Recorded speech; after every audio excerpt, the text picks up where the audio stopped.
template is nothing but a pre-designed spreadsheet. What does it mean? That you're not designing a spreadsheet as a newcomer, for the fresh time. Rather, you create something that is already inbuilt. And in a way, there are a lot of applications where these templates can be used. For example, you are having a huge rush during festival time in a shop. So you would not want to create a new bill with all the headings like name of the company, name of the customer, or the bill amount every now and then. So what do? You make a template which is going to be same for all the bills, for all the customers who come to your shop on regular basis, or even otherwise.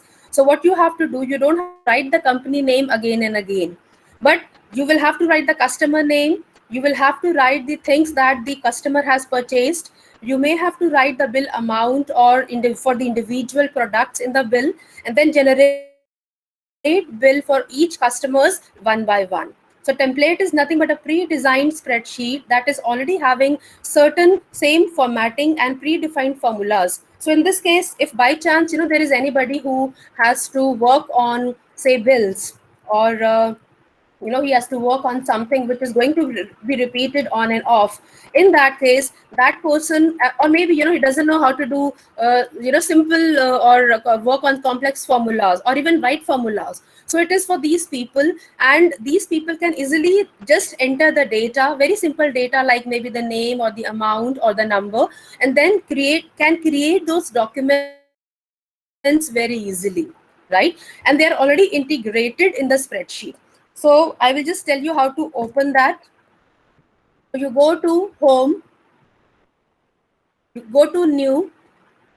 The path will be go to, I repeat, path will be go to home, go to new. Under new, you click on that, and you will see that on this side where my cursor is, I have three options: installed templates, my templates, and new from existing. So right now we're going to work on install templates. That means these templates are already installed in the Excel. And as a data entry operator or as a manager, I can very easily use these templates in my work. So we're going to see these templates one by one today, and we're going to see that how we can enter data in these templates and do the same job very easily in a very quick manner.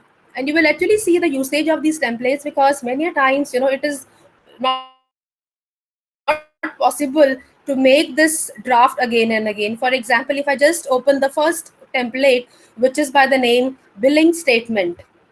So I just open it. All right. And as you can see, it is already having inbuilt option your company name, street address, address to city, zip code, phone number, fax, and email that we have to write. Then it gives statement. Under statement, we have statement number. It could be any number that you want to give. It could be the bill number. It could be just the number of a document that you are developing. So it is the date, that is the date on which you are making that bill or that document. The customer ID will be the unique ID, and it will be different for each customer for whom you are making that particular bill. Then it says bill to. Now please remember, bill to means for whom you are making that bill. It may happen that sometimes the customer has purchased a certain product from you, but it wants the bill to go to some other account, or it wants bill to go to some other person. In that case, we write that person's detail over here. So we say bill to that bank, company name, street address. Like for example, we are buying things on credit basis. So in that case, I can very easily write the company name, street address if it is available, and then give more details over here. But I may not give my account number over here, right? But it is only for the reference which will be there with the company to say that, okay, fine, if this particular bill was billed to that particular person or to that particular company.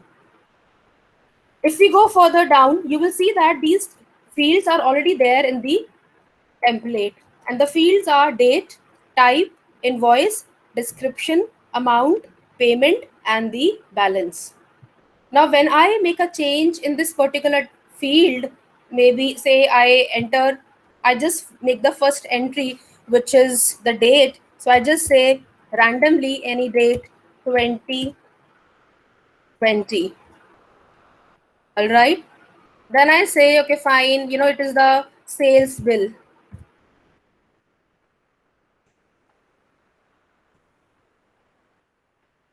I write the invoice number, it could be any number, and it is only for the reference of the accounts department or for the company that is making this bill.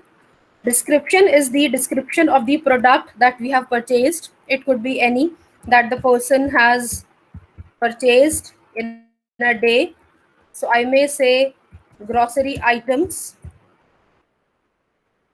and then I finally write the amount randomly as 500. Right? Now, if you see, when I write 500 over here, automatically the balance has been shown as 500. And from the amount that was billed, only 400 rupees has been given. So the balance remaining, that is 100, is shown over here in the bill.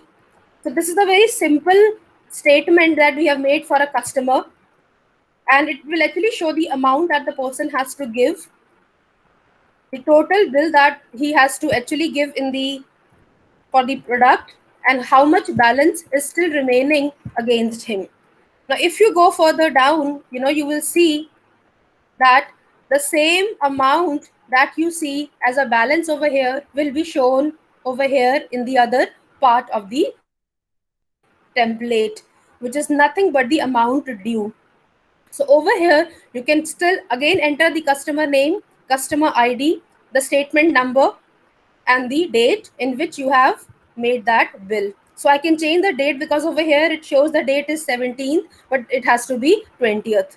So the point is that in this case, whatever things you are doing, automatically this amount will be copied from here, because there is a formula as you see in the Excel sheet. The formula is equal to table 1, bracket total, then balance. So automatically the inbuilt formula has taken that number that we have entered in the previous column over here.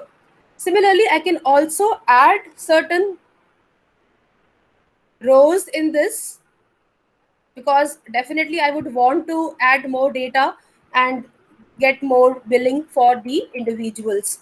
I can add maybe above or down depending on my preference. So again, if I just make another data entry, it will be like this randomly. Preferably, it is for the same day.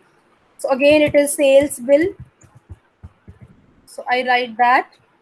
I write a random invoice number. Normally, it follows the order. So it will be 4533. A description item could be I have purchased stationery item from the shop. Right? Then I write the amount random. 300 is the bill that I have to pay, and from 300 I have made a payment of 250. So the balance comes out to be 50, and you will automatically see the same change has happened here as well. So the total amount which is due against me is 150, and over here again it is showing the same amount.